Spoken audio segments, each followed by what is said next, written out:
130 salariés, 27 millions d'euros de chiffre d'affaires, Enjoy est devenu un opérateur majeur qui fait tourner le Quorum, le Zénith, le Parc Expo et plus récemment l'Arena. Seulement voilà, la Chambre régionale des comptes s'interroge dans un rapport de 58 pages.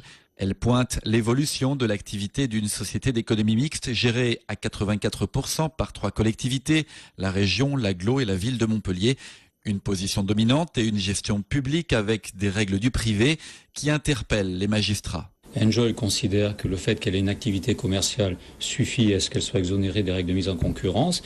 Nous ne considérons que c'est pas le cas, puisque à l'origine, quand on prend les conventions d'affermage, il est clairement mentionné que la société se voit confier une mission d'intérêt général d'animation culturelle. Il suffit de prendre les conventions de 88 et de 98, qui fait que ces activités, je dirais originelles, constituent une activité de service public à caractère administratif. Ça dépend de ce qu'on entend par service public. Moi, le service public, c'est quand il y a des retombées pour le public. Aujourd'hui, c'est 150 millions d'euros qui retombent d'après Enjoy sur l'ensemble de l'économie, hors spectacle. C'est-à-dire qu'on ne compte pas tout ce qui se passe à l'Arena. Uniquement, ce sont des chiffres qui nous ont été donnés par la Fédération des congressistes.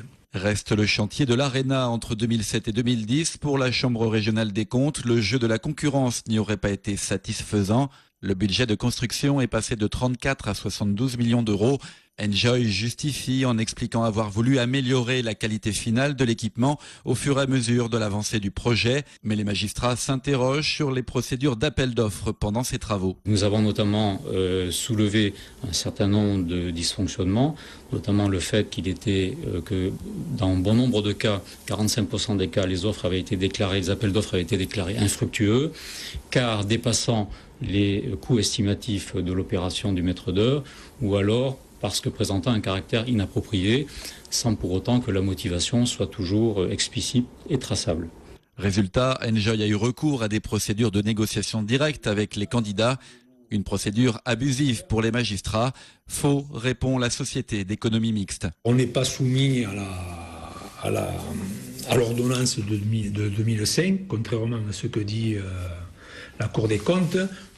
Et malgré ce, on a quand même fait des appels d'offres. Voilà. Une différence d'appréciation et d'interprétation demeure donc entre Enjoy et la Chambre régionale des comptes. Au final, c'est un juge qui tranchera peut-être le fond du dossier, à condition qu'il soit saisi.